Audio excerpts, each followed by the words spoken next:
Hello defence aspirants, स्वागत है आप सबका डेली डिफेंस न्यूज के एपिसोड 38 में। आज की टॉप हाइलाइट्स हैं। ताइवान पर ट्रंप का clear warning, Xi knows the consequences. Trade truce के बाद भी यूएस चाइना टेंशन फिर से हाई अलर्ट मोड में। ईरान और रशिया मिलकर बना रहे हैं 8 नए न्यूक्लियर प्लांट्स, दुनिया के लिए एक नया nuclear flash point. Canada finally bridges the gap, India के साथ डिप्लोमेटिक थॉ और ट्रेड रिवाइवल अंडरवे चल रही है। बहरीन ने ओपनली सपोर्ट किया है इंडिया के पीस डिप्लोमेसी को। गाजा सीज फायर और 2 स्टेट सॉल्यूशन पर स्ट्रॉन्ग मैसेज। और सबसे इंस्पायरिंग न्यूज, इंडिया की डिफेंस मैन्युफैक्चरिंग ने तोड़ दिए पुराने रिकॉर्ड्स। 23,000 करोड़ से ज्यादा एक्सपोर्ट्स और आत्मनिर्भर भारत की रफ्तार अनस्टॉपेबल। साथ ही रशिया ने लॉन्च किया है अपना डूम्सडे सबमरीन खैबरोव्स, जो ले जा सकता है पोसाइडन न्यूक्लियर ड्रोन। तो चलिए शुरू करते हैं आज के डिफेंस अपडेट्स बिना किसी देरी के। ट्रेड ट्रूस के बाद लगा था यूएस चाइना रिलेशनशिप्स चिल हो गए हैं, पर ट्रंप ने एक वार्निंग दे दी, Xi knows the consequences. Taiwan पर अगर कोई भी मूव हुआ तो रिजल्ट भारी पड़ेगा। यूएस प्रेसिडेंट डोनाल्ड ट्रंप ने एक इंटरव्यू में कहा कि Chinese president Xi Jinping knows the consequences अगर चाइना ताइवान के खिलाफ कोई भी मिलिट्री एक्शन करता है तो। ये स्टेटमेंट उनके साउथ कोरिया मीटिंग के कुछ दिन बाद आया है, जहां दोनों देशों ने एक टेम्पररी ट्रेड ट्रूस साइन किया था। ट्रंप ने कहा कि ताइवान इश्यूज उनके टॉक्स में डिस्कस ही नहीं हुए, पर बीजिंग को पता है अगर वो आगे बढ़ा तो क्या होने वाला है। जब उनसे पूछा गया कि क्या यूएस ताइवान के डिफेंस में मिलिट्री भेजेगा, तो ट्रंप ने मुस्कुराते हुए बोला, I can't give away my secrets, यानी स्ट्रेटेजिक एम्बिग्यूटी पॉलिसी अभी भी बरकरार है। यूएस चाइना को ऑफिशियली रिकॉग्नाइज करता है, लेकिन ताइवान को मिलिट्री सपोर्ट भी देता है। ताइवान के इंपॉर्टेंस का लेवल समझ लीजिए। ये दुनिया का सेमीकंडक्टर कैपिटल है। वो माइक्रोचिप्स जो आज के फाइटर जेट्स, मिसाइल्स और स्मार्टफोन्स तक में लगती हैं, अगर ताइवान डिस्टेबलाइज होता है तो ग्लोबल टेक और डिफेंस सप्लाई चेन्स हिल सकती हैं। पर टेंशंस यहीं खत्म नहीं होती। चाइना ने पिछले कुछ महीनों में ताइवान के एयर स्पेस के पास हेवी मिलिट्री ड्रिल्स किए हैं, और यूएस ने भी रिप्लाई में ताइवान के साथ रडार, मिसाइल डिफेंस और जॉइंट ऑपरेशंस बढ़ा दिए। साउथ चाइना सी भी अब एक टिकिंग फ्लैश पॉइंट बन चुका है, जहां चाइना के फोर्टिफाइड आइलैंड्स और यूएस के फ्रीडम ऑफ नेविगेशन पेट्रोल्स दोनों के बीच डायरेक्ट फ्रिक्शन चल रहा है। तो हाँ, ट्रेड पे स्माइल जरूर हुई है, पर ताइवान पर ट्रंप का वार्निंग क्लियर है, डोंट टेस्ट अस। पैटर्न एकदम क्लियर है। जैसे ही रशिया ने अपना लेटेस्ट मिसाइल टेस्ट कंडक्ट किया, ग्लोबल स्टेज पे एक नई रेस शुरू हो गई है, who's got the bigger bomb. अब ईरान ने अनाउंस किया है वो 8 नए न्यूक्लियर पावर प्लांट्स बनाएगा, और वो भी रशिया के साथ मिलके। 4 बुशेहर रीजन में और बाकी 4 नॉर्थ और साउथ कोस्ट लाइन पे। ईरान कह रहा है ये सब क्लीन एनर्जी के लिए है, हम पीस चाहते हैं। लेकिन दुनिया जानती है जब न्यूक्लियर शब्द आता है तो मिसट्रस्ट ऑटोमेटिक लग जाता है। ईरान के प्रेसिडेंट मसूद पेज़ेश्कियान का कहना है, हम न्यूक्लियर आर्म्स नहीं चाहते, ये सब डेवलपमेंट और एनर्जी इंडिपेंडेंस के लिए है। लेकिन पिछले कुछ महीनों में जो टेंशन हुई, जून में इजराइल ने ईरान के नटांज और फोर्डो न्यूक्लियर साइट्स पे एयर स्ट्राइक्स की, और यूएस ने भी कोऑर्डिनेटेड स्ट्राइक सपोर्ट किए थे। उसके बाद से वेस्ट का ट्रस्ट ईरान पे ऑलमोस्ट जीरो हो गया है। और इंटरेस्टिंगली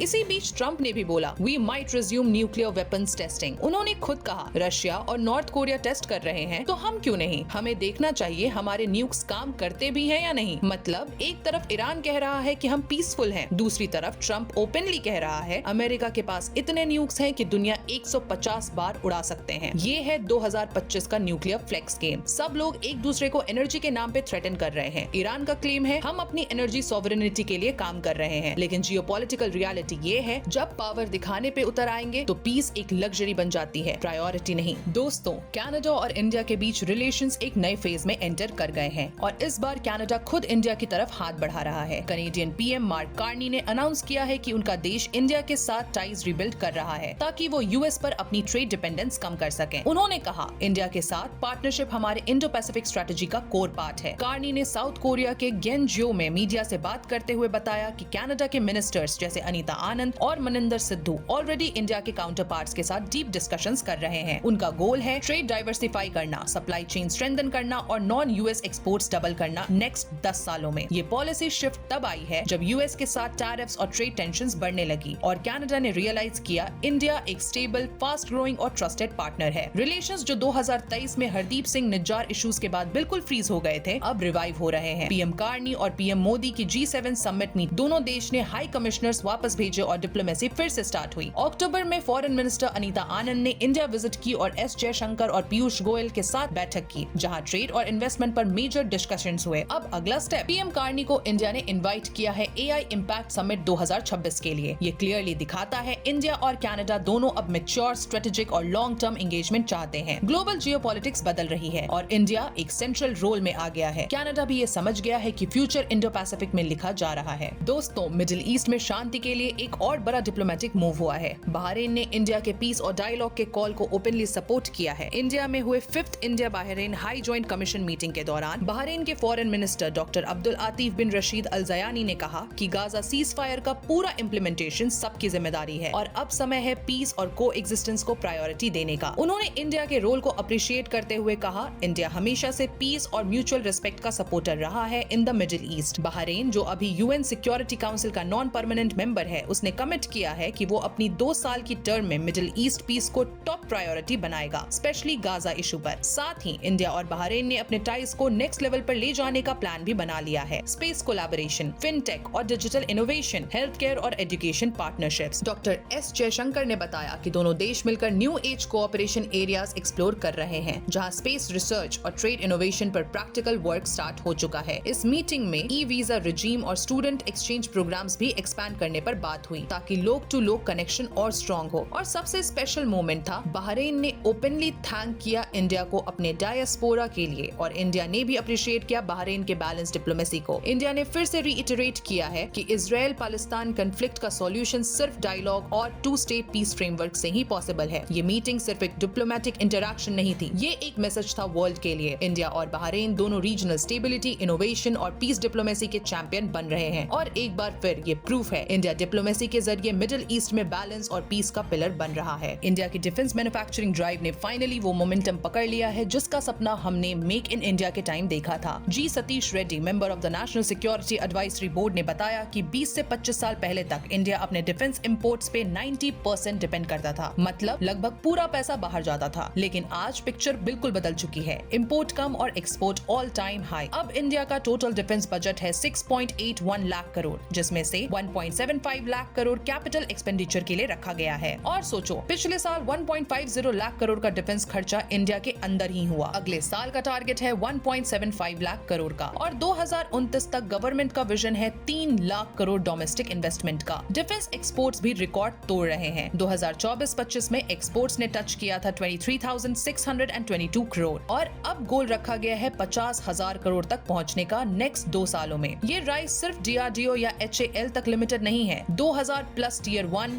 टियर 2 कंपनीज, 20,000 से ज्यादा टियर 3 MSMEs सब मिलकर बना रहे हैं एक पावरफुल डिफेंस इकोसिस्टम। DRDO की चंद्रिका कौशिक ने भी कहा, स्टार्टअप्स और MSMEs अगर इनोवेशन और रैपिड प्रोटोटाइपिंग में अग्रेसिव बन रहे हैं तो इंडिया दुनिया का डिफेंस मैन्युफैक्चरिंग हब बन सकता है। यानी अब गेम सिर्फ इंपोर्ट सब्स्टिट्यूशन का नहीं बल्कि एक्सपोर्ट लीडरशिप का है, और ये क्लियरली दिखा रहा है आत्मनिर्भर भारत अब एक स्लोगन नहीं, एक स्ट्रैटेजी बन चुकी है। ये एक परफेक्ट केस स्टडी है कि कैसे पॉलिसी रश, प्राइवेट पार्टिसिपेशन और टेक्नोलॉजी इनोवेशन मिलकर इंडिया को एक ग्लोबल डिफेंस पावर हाउस बना रहे हैं। आज बात करते हैं एक ऐसे सबमरीन की जो दुनिया के लिए एक मूविंग डूम्सडे वार्निंग बन चुकी है। रशिया ने ऑफिशियली लॉन्च कर दिया है अपना नया न्यूक्लियर सबमरीन खैबरोव्स्क, जो ले जा सकता है दुनिया का सबसे खतरनाक under water nuclear drone Poseidon. इसको बोला जा रहा है डूम्सडे मिसाइल, क्योंकि ये सिर्फ एक टारगेट नहीं, पूरे कोस्टल नेशंस को वाइप आउट करने की कैपेबिलिटी रखता है। ये सबमरीन रशिया के न्यूक्लियर डेटरेंस को एक नई डेप्थ देने वाला प्रोजेक्ट है, लिटरली एंड स्ट्रेटेजिकली। हमने पिछली न्यूज में कवर किया था पोसाइडन ड्रोन के बारे में। ये एक autonomous under water nuclear drone है जो इंटरकॉन्टिनेंटल रेंज तक ट्रैवल कर सकता है, डीप ओशंस में हाई स्पीड पे मूव करता है और अपना nuclear warhead under water detonate कर सकता है, जिससे रेडियो एक्टिव सुनामी क्रिएट हो सकती है जो इंटायर कोस्टल सिटीज को डिस्ट्रॉय कर दे। ये दिखाता है कि सैंक्शंस के बावजूद रशिया अपना अंडरसी डोमिनेंस मेंटेन कर रहा है। A missile capable of wiping the entire coastal nations. Khabarovsk 2026 तक पैसिफिक फ्लीट में ज्वाइन करेगा, ऐसा बोला जा रहा है। और अगर पोसाइडन कैपेबिलिटी रियल वर्ल्ड में डिप्लॉय हुई तो नेवल वॉरफेयर का रूल बुक ही चेंज हो जाएगा। तो दोस्तों, दुनिया एक बार फिर डिवाइड होती दिख रही है।